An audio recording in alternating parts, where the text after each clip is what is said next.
Yeah.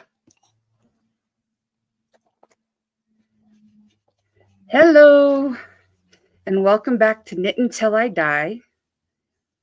My name is Jamie, and this is Humphreys. And we're coming to you from Southeast Wyoming. Humphreys is a dachshund. Supposed to be miniature, but he's not so miniature. And he decided to join the live stream today. We hope that all of you are doing well and that you're staying warm, and that you get to stay warm for the foreseeable future as all this snow and cold comes through. Because it sounds like pretty much most of the country is going to be dealing with the snow and the cold. But I hope you get good moisture out of it, and I hope we get good moisture out of it. Okay, so on to what today is about. So now I have a lot of plushies that I'd like to show you, but I think that I'll show you the ones that are finished, that don't need anything else done to them. And there's not that many. So this is my turtle. She's got a little tail back here. And that's a pattern that there's no pattern to it. I freehanded it. And this is an octopus.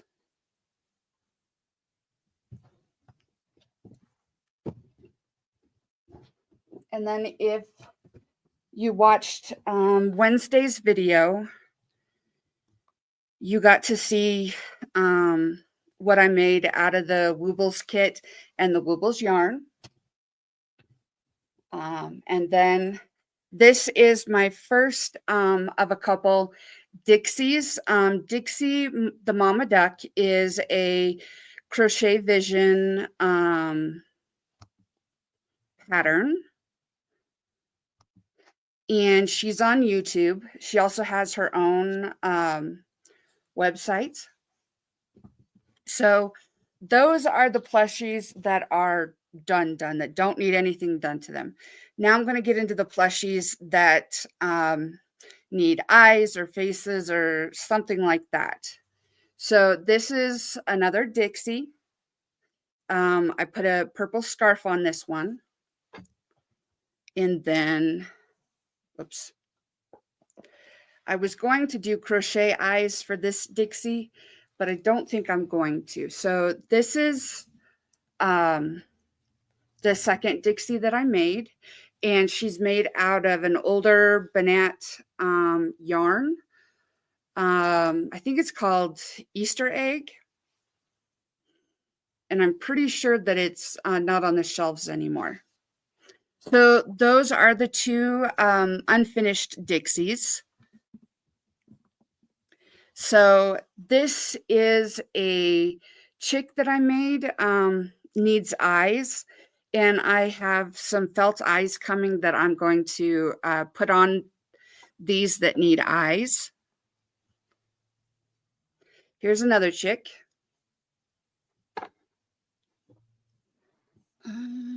And then I'm going to get into, I think, the seahorses that I've made.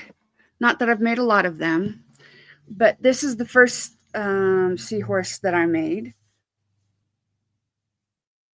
And again, this is a Crochet Vision pattern. This I just winged. The chicks I just pretty much kind of winged. This is a, wow, it's really blowing out. A Crochet Vision pattern. And then this is my second seahorse. And again, Crochet Vision pattern. Ugh.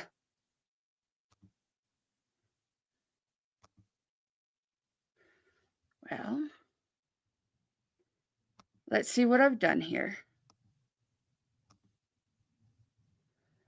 Okay. And then I was just kind of playing around, and I meant for this to look more like an owl. Um, but it to me it kind of looks a little bit like flounder rather than an owl. So still working on that, and this is something that I again winged. Okay. Now I'm gonna do loaf cats. So this needs the rest of its face. It needs a nose and whiskers, and then of course the bum. Again, same thing with this one. Um,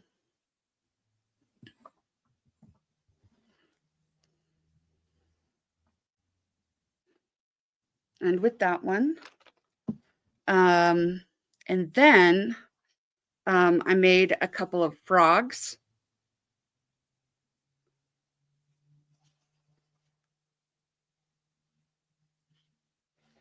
They just need eyes. So that's where I'm at on the plushies. If you're new here or you don't know, I do have a video that goes up on Wednesdays at 1 p.m. This past Wednesday, I scheduled it incorrectly, and so it did not go up at 1 o'clock. It went up at 3 o'clock. However, it still went up on Wednesday. So now what I have left are bags that I've been working on. And of course, these are reusable market bags. And I have a couple here that need their ends sewn in. No, you're not going to jump in there.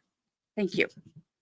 And then I am working on a tote bag, not a tote bag, a crossbody bag.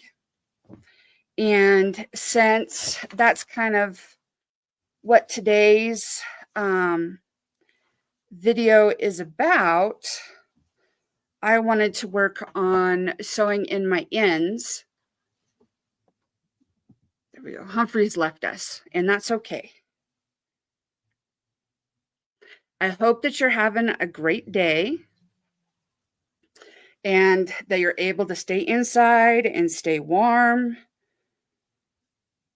Unless you really want to be out in the snow. If you want to be out in the snow, more power to you. I hope you have fun. I'm not really someone who wants to be out in the snow. I like being warm inside.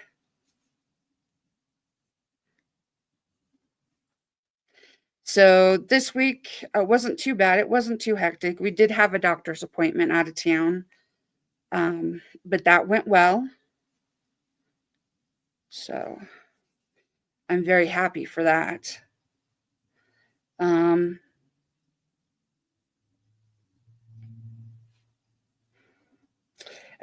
You've probably all already heard, but it sounds like Joann's, at least in the United States, might go out of business. It sounds like they need a buyer by, I think, March 15th, or they'll go out of business. And it's kind of sad because I know a lot of crafters use Joann's to get all kinds of stuff. Their yarn, their stuffing, their beading materials, all kinds of stuff. But sometimes things just can't be, you go along and as best as you can for as long as you can. But, sometimes the best laid plans just don't work out. So we'll see, what goes on with that. If you've seen Sarah of Crochet Vision, you'll see that she has posted a couple of shorts trying to get the attention of like Dolly Parton and Martha Stewart, because she would like to see someone like that purchase Joann's, so that she can continue using Joann's for her business. And like I said, we'll see kind of what happens. Joann's filed for bankruptcy about a year ago, I believe. And this is the second bankruptcy that they filed for. And now it sounds like they're closing stores this time, preemptively before they even find a buyer, which maybe that's what they need to do. I honestly don't know. It kind of depends on, I think, what their business model is and who their target customers are, because that may change to keep them open. But we'll see.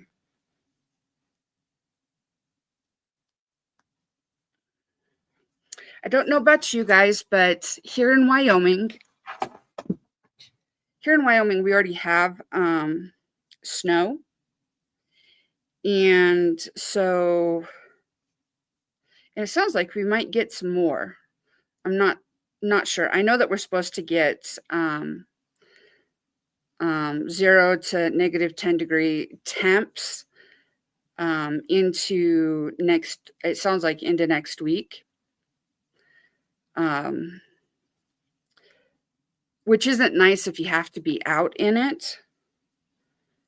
But at least this is going to sound silly, but at least it's warm enough that it could snow. Because if you get down to like negative 30, it's not going to snow. It's just going to be awful, awful cold around here. Probably because we're a cold dry. We don't really have a whole bunch of humidity. Whereas, like, if you're down in Mississippi or, near the coast, you're going to have a lot more humidity than we do. So your cold is different than ours. And I do not envy you if you're down in the humidity dealing with this cold.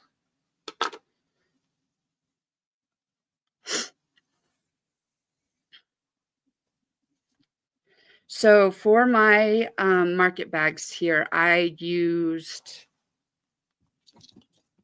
there it is. I used Yarn Bee Braided Basics Small. I don't particularly care for Hobby Lobby's politics, because I think everybody should be included no matter what. But this yarn, I really have enjoyed. It works up so nice. And even though it's a cotton blend, or probably because it's a cotton blend, it feels better than like Lily's Sugar and Cream.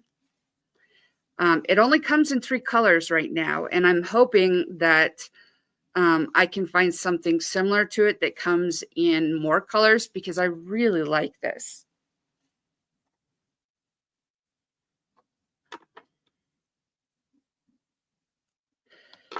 So, what else?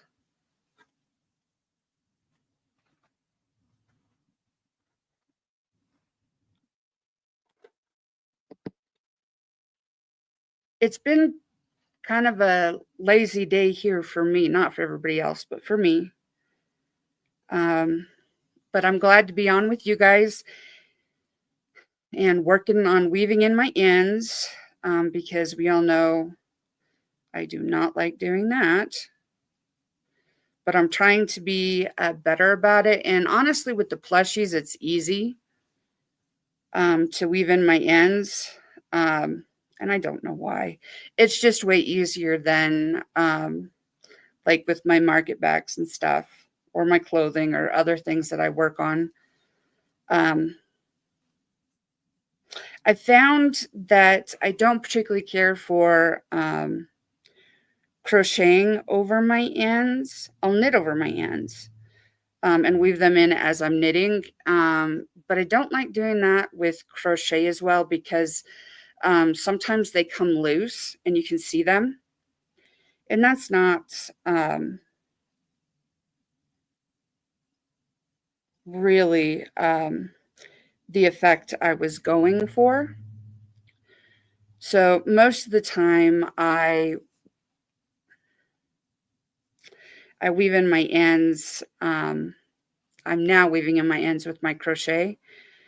Because sometimes even if you're doing a single crochet, it's still, the ends can still show. And I really, really don't like that. I'm using a kind of like a bent needle that is for specifically weaving in ends. I really like the bent needles. Makes it easier to get underneath your stitches. What else? I don't know what you guys are working on. But I am probably going to work on not handle, but the crossbody bag.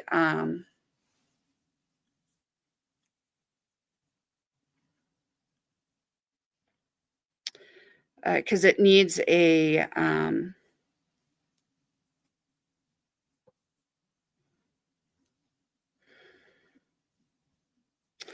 there goes my brain again. It needs the all I can think of is rope, and that's not what it's called. A cross so that it'll hang off the body. Okay. The strap.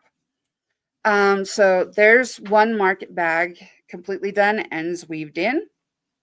So this can go in my done box. And here's the second one. This one has a lot more ends because I was trying to figure out the best way to make this bag without having to chop up it takes a little bit more than one skein of this yarn to make a market bag the way I make them. And so I ended up having to break into the next skein of green to complete this bag. And I'm keeping a ball of just the very ends that don't make it into a bag. And then I'll figure out what I'm going to do with them. I don't want to throw them away. I want to use them. I just have not figured out how I want to use them. Okay. Let's see here.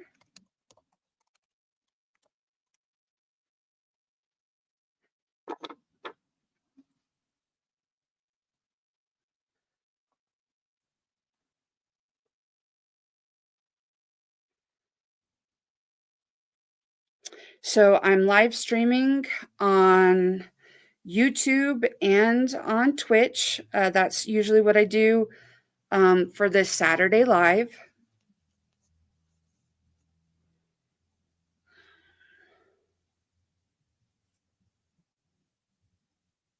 I was watching an old rerun of the Westminster Kennel Show, I think from 2018, that was showing the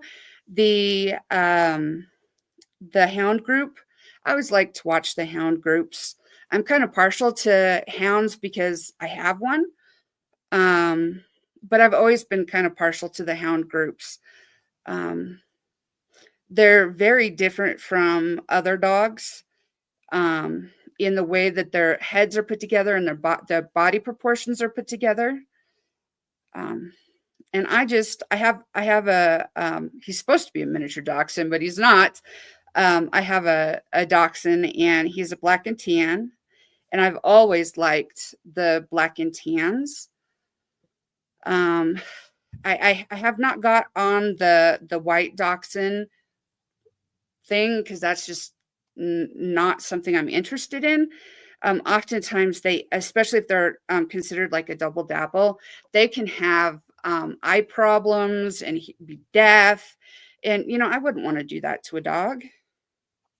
Life's hard enough. We don't need to, cause problems in our dogs. So are you working on anything specific? I'm just weaving in ends on a market bag because, of course, I have a ton of ends. And we all know I don't like weaving in ends, which is why I'm doing it on the live, because then I have to do it, accountability. But anyways, I was watching the Hound group, and they had a very, very pretty smooth coat, red dachshund. And, oh, she just was so happy to be there. And it kind of reminded me of one of my dachshunds I had as a child, Ginger. She was very red. But Ginger had almost like a cowlick down her neck. And kind of made us think that she looked like a Rhodesian Ridgeback with very, very short legs. But anyways, this dog didn't have that, but just the way that she was prancing and she was so happy, it really did remind me of Ginger. And at that time, we also had, she was Ginger Snap, and then we had Dusty Bear. And Dusty Bear was her brother, like a biological brother. Mom got both of them at the same time. And he was kind of a tannish fawn color. And oh, so pretty. But he had all these skin tags on him.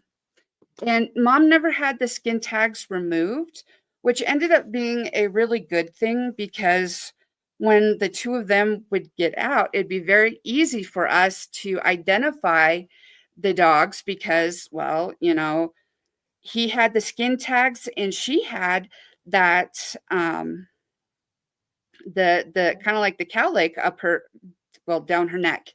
And so it was very easy for us to identify them when they got out.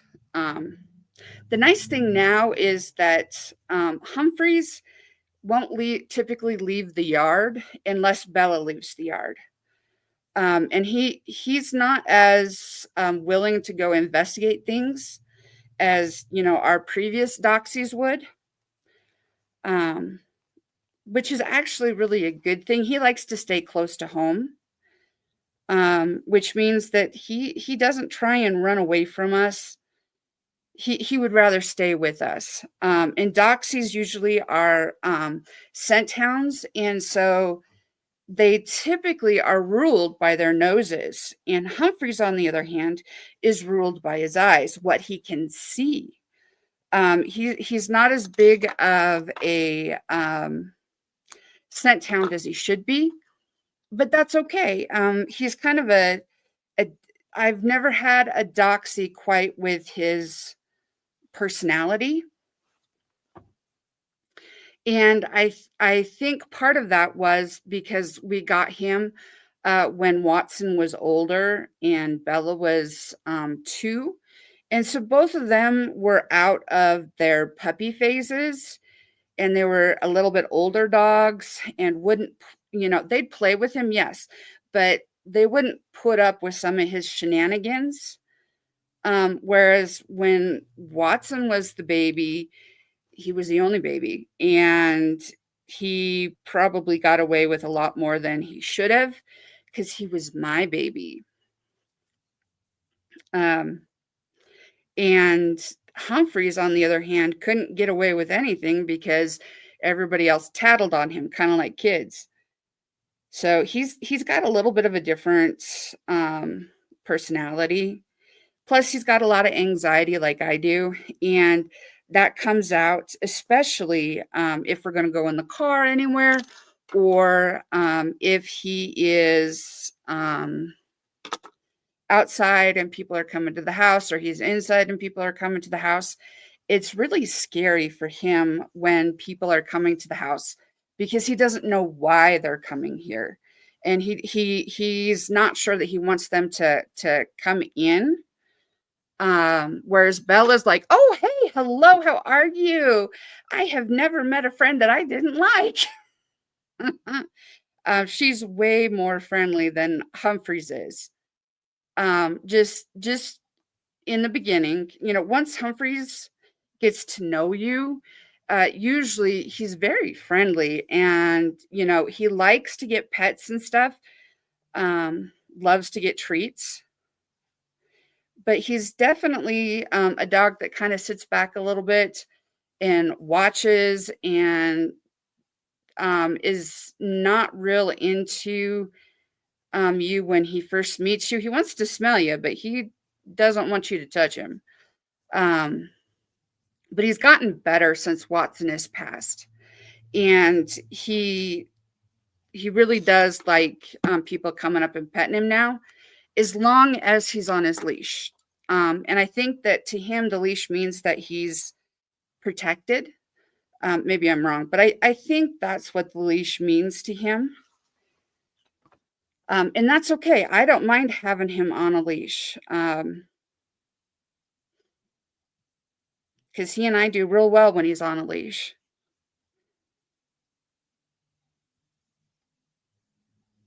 We don't have any cats anymore, but we used to have a cat named Phoenix. And oh Lord, she was just like a dog. But that's because she was raised with dogs, and then she was living with dogs, so she really didn't know any better. She'd let the neighborhood kids come and pick her up, and she didn't bite, she didn't scratch, she didn't hiss. She'd sit at the door and bark with the dogs. She thought she was a dog, just special because she got to go outside the yard. And because she was so gentle and docile, the kids in the neighborhood really, really liked her, because she just was so cool and calm with them, and would put up with all kinds of stuff. But that was several years ago. She was such a good little kitty.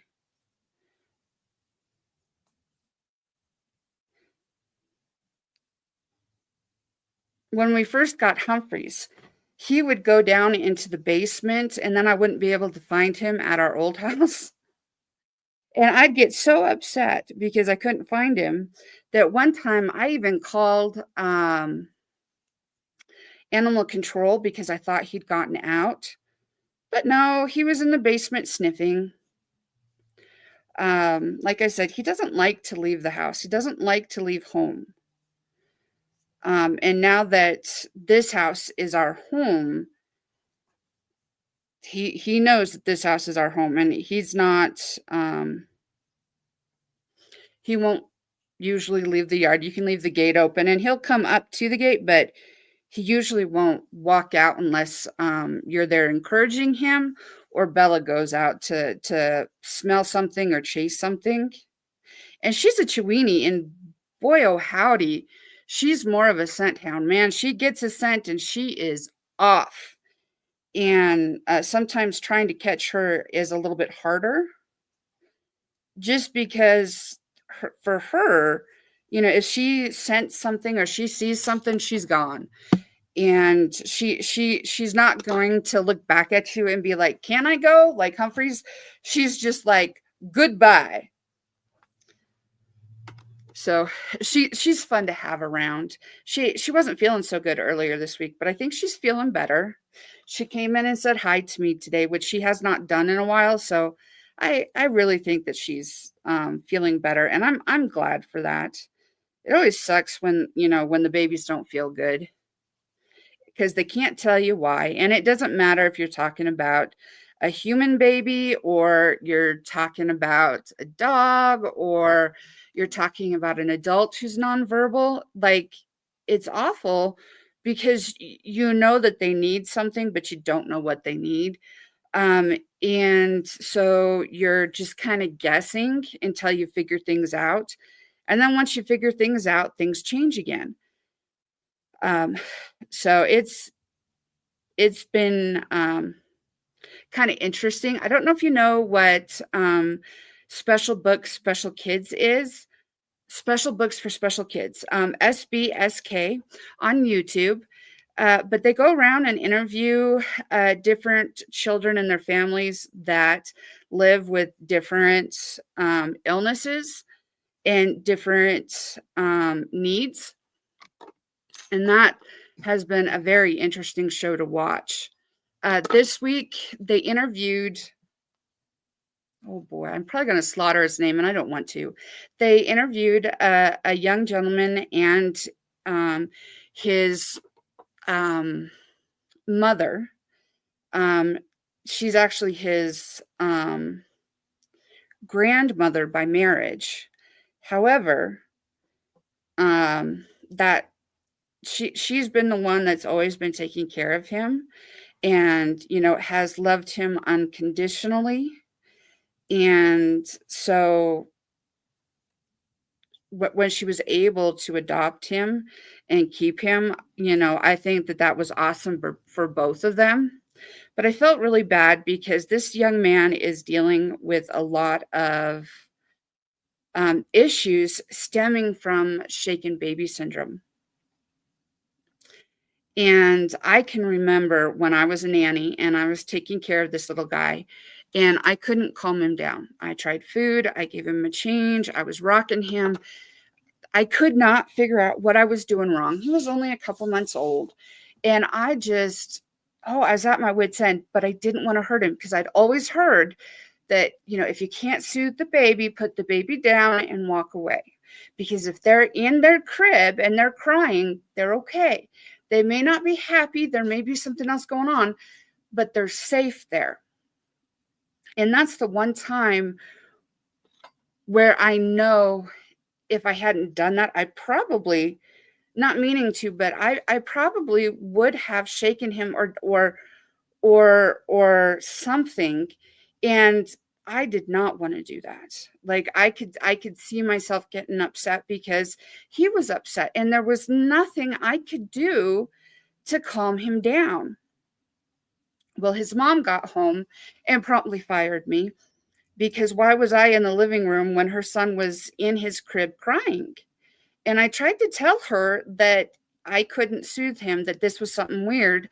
And so I put him down so I wouldn't shake him. And she didn't, I don't think she believed me.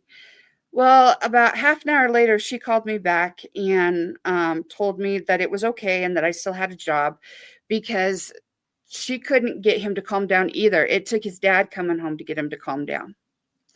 And then she'd thought about it and she was thankful that I'd put him down and that I hadn't hurt him or anything, that I'd put him in a safe place.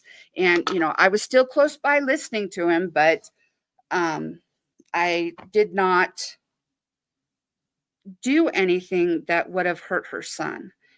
And, I think, so every time I hear about like someone that's dealing with shaken baby syndrome, that's always what my brain goes back to, because I was so upset because I wanted him to feel better. I wanted him to be happy.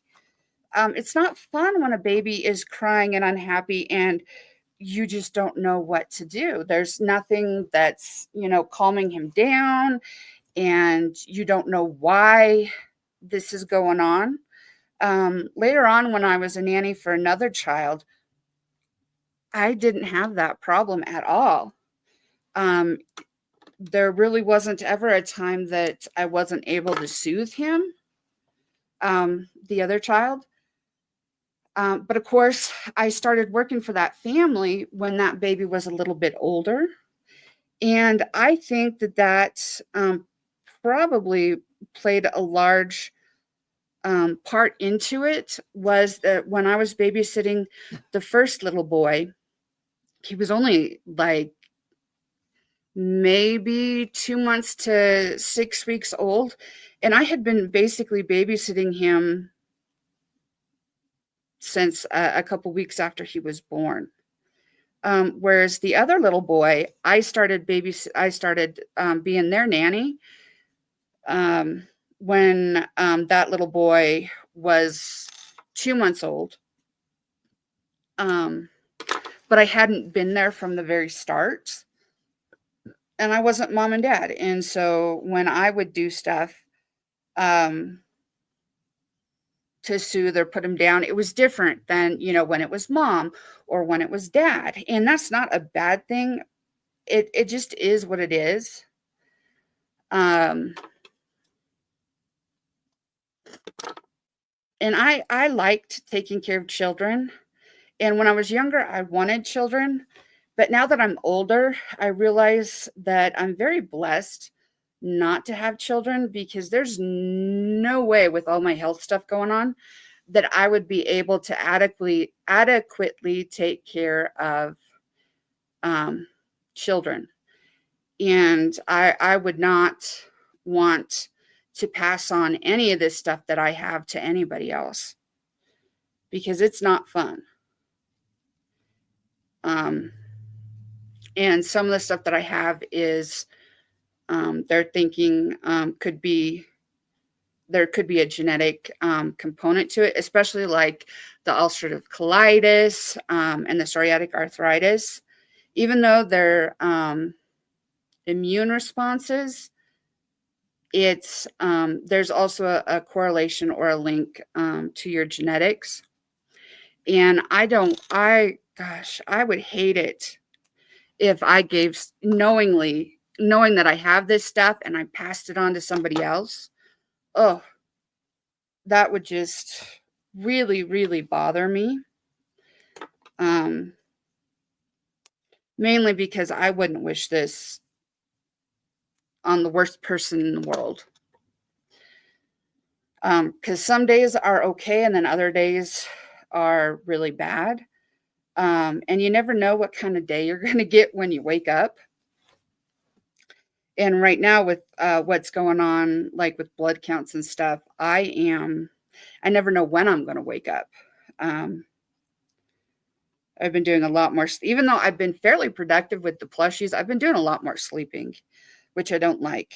But it's just part of what's going on. And, I wouldn't, like I said, I wouldn't wish this on the worst person in the world. Because it's not something that I think anybody would want to deal with or should have to deal with. One thing is enough, but I have way more than one thing. And the only way that I kind of get through the stuff that's going on is that I recognize that my time is limited, and that I'm not going to have to deal with this forever. When I was having a lot of pain, I guess that was last year, I was really struggling because it hurt so bad, and there was no resolution on how to fix things. However, now that we've kind of got things under control, it feels so much better, because it's like that's what I needed. But I didn't know that that's what I needed, and the doctors didn't know. So yeah, but it's been interesting this month, because of course we're trying new medicines and doing different things. And um, and every time you do that and you make a change like that, it always messes things up. But that's always data to give back to the doctors and let them know what is working and what is not working. Because that's always important information for them.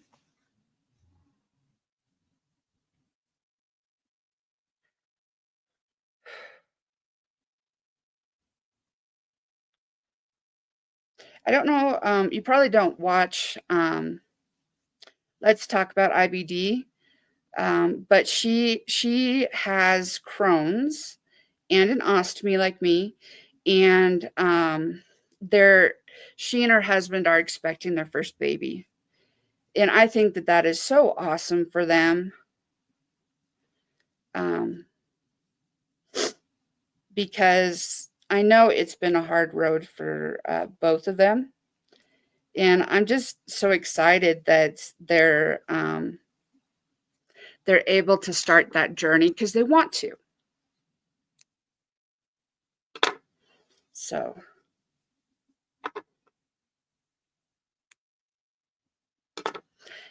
this bag that I'm working on here, I know it's really hard to see. Let me see if I can get it a little bit closer. It's actually a modified granny square. And then the back of it is corner to corner. And of course, this is the inside portion of it.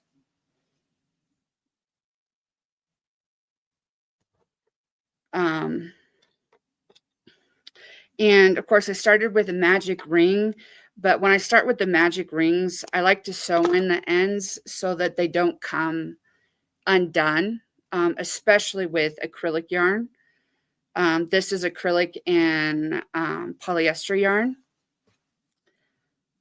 which I really, really like. The Feels Like Butter yarn. I just like how it works up and how soft it is. And I find it to be a pleasant yarn. And there goes the plants. I find it a really pleasant yarn to work with. Although when I ordered this, it said it was going to be yellow. And what I got was lemon. And it's a really light yellow, which there's nothing wrong with that. I just was not expecting it to be quite as pale as it came out. But it looks really good with the Karen Simply Soft. It's a purple colorway. I don't remember what it's called. Let's see here. It is called Plum. And it's one of my favorite purples because it's just a titch darker than a royal purple. Which the roses behind me are actually a pretty good royal purple, and this is just a little bit darker.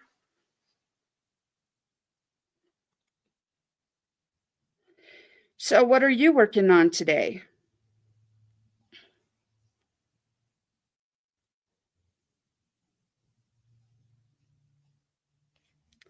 I've been, like I said, working on plushies and working on bags. I've been a lot more productive with crochet than I have in quite a while. And I do really like to crochet. And I didn't think that I could freehand an animal, but then I showed this earlier, but I was able to freehand a turtle after watching a couple other people make some on like lives or whatever. Like I didn't have a pattern, I just winged it, but I do like how she came out. And I had ordered some safety eyes with the eyelashes, and I think that really kind of makes her face stand out. And so all the stuff that I finished, I'm putting in my finished box. And the stuff that needs faces, like Dixie here, she needs some eyes. I have a box of those that like need eyes or faces or whatnot put on. And I will be I'll be putting them together probably tomorrow or Monday.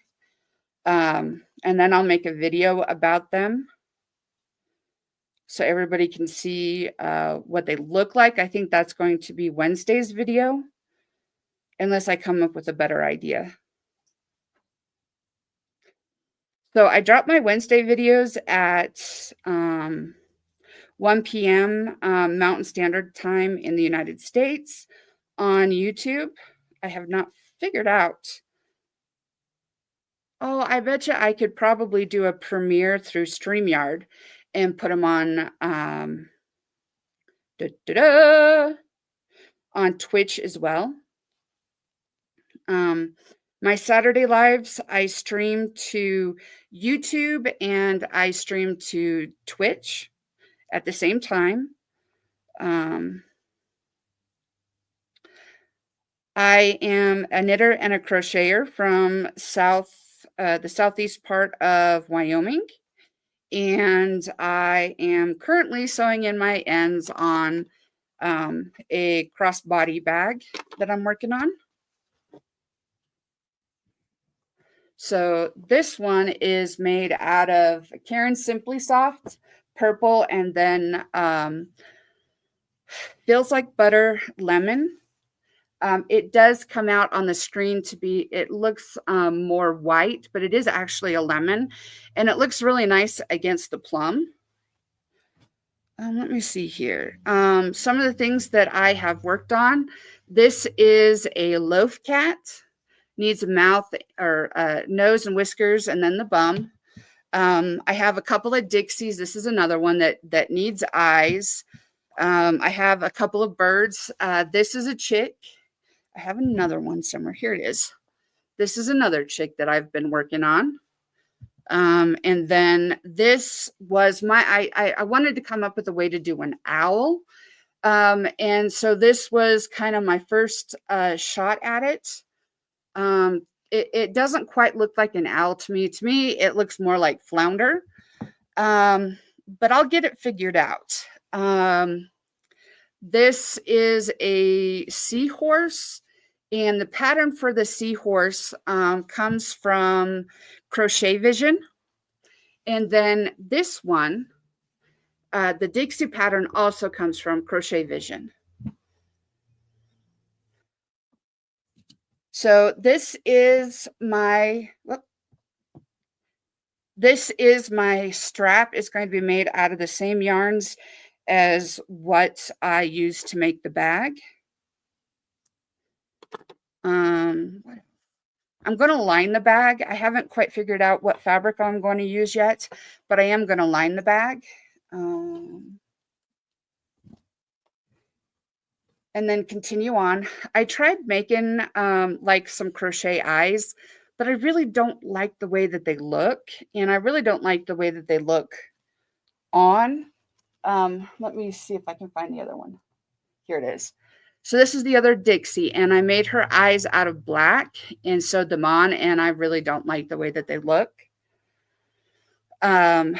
So I have ordered felt eyes, and we'll be putting eyes on most of my plushies that way, because I ordered the, oh dear, what are they called? I think they're called haiku eyes. That might be wrong, but they're meant to look like anime eyes. And so that's what I ordered to work on my to go on my plushies. I think that they'll look cuter. I don't have a Cricut. Sorry, I always say it wrong. To make my own at home right now. And I'm not even sure that that's something that I'm interested in doing. But I do like some of the stuff that I've gotten off of like Amazon. I've gotten some good deals, I think anyways. And I am enjoying working with what I've got. This is a frog head that I started. Here it is. I was digging for the hook that I wanted. So I've been using 5.5 for a lot of my things. Hello. I've been using my 5.5 for my bags as well as for my plushies. And I really like how the stitches and stuff are coming out. I did try using smaller hooks with different yarn for the plushies. Really didn't like it. I do like using the Bernat blanket yarn and the Bernat blanket tiny, I think. And of course, all of this stuff that I'm using, we purchased more than 5 years ago. So it's stuff that needs to get used up. And I'm really enjoying just hanging out and crocheting and knitting and working on just the projects that I have right now. Um, I still have not cleaned off my thing where I'm going to put some yarn. I need to clean it and reorganize it and then put yarn up there, because then my thought process is I can put my box for the stuff that needs to be finished underneath my table here. And so then when I get it full, I can just, sew in ends and put on eyes and that kind of stuff. Because knowing me, it's going to have to be stuff that I do in bulk rather than just doing as I go, because I hate sewing in ends and weaving in ends. It's just one of those things. Um, I've never been someone that likes to sew in my ends or weave in my ends. And I realize a project is not truly finished until the ends are weaved in, which is why I like knitting, because with knitting, I usually will only have a couple, like when I knit a garment, I may only have one or two, well, no, three, I think three yarns, 3 yarn tails to weave in, and that's it, body and then arms. And the rest of them get weaved in using the Weavin' Steven method from Stephen West, and that works so well for me. I've used that on cotton, Karen cotton cakes, as well as wool, and it has always worked well for me. I know not everybody likes that, but I do like that method because I hate sewing in ends. Um, the coat that I'm knitting is going to be, I haven't gotten very far on it. I still have to work on it, but when I get done with it, I'm going to felt the ends. I have a needle felter, and I'm going to use that to make it more sturdy so the ends don't come out. I mean, it's 100% wool, which is sticky anyways. And so it should kind of felt down to itself anyways. But I just want to make sure that those ends don't come loose. But yeah, I have been having a lot of fun this week, well, a little bit more than a week, um, especially with the crochet, but also with knitting and just being creative. And I think that that's something that I've missed for a while. And so I'm very happy to be able to be creative again and productive again and feel more like me again in some ways.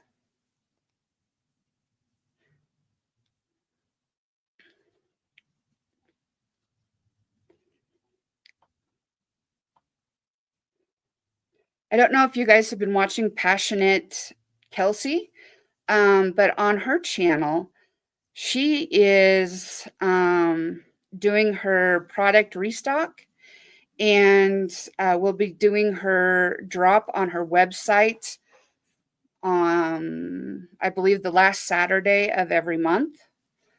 So I'm excited to watch those videos as well as kind of see what she's doing. I like watching the Crochet Vision lives. while I'm working on stuff. It's like I have someone here talking to me while I'm crocheting, which is, for me, is helpful. Plus, I've been working on her patterns lately. I think the next one I'm going to try is Henry the horse, and see how that one works up. I know that one's going to take a lot more time than the ones that because I've worked up her frog pattern. I've worked up her, I think it's Seymour the seahorse, or it's Sloan the seahorse. I think it's Sloan the seahorse, and then also Dixie the mama duck. I've worked up those 3 patterns from her, and they're very easy. Dixie the mama duck is probably the hardest because it's the one that you really, really have to count and recount and recount. But once you get it down, it works. I can do a Dixie a night now, which I've been enjoying, because now I'm kind of learning the pattern and learning what it looks like when my counts are off, which with Dixie, it's easy to get off. With the other 2 patterns, I don't know, it's not as easy to get off on your count. And I really have enjoyed them.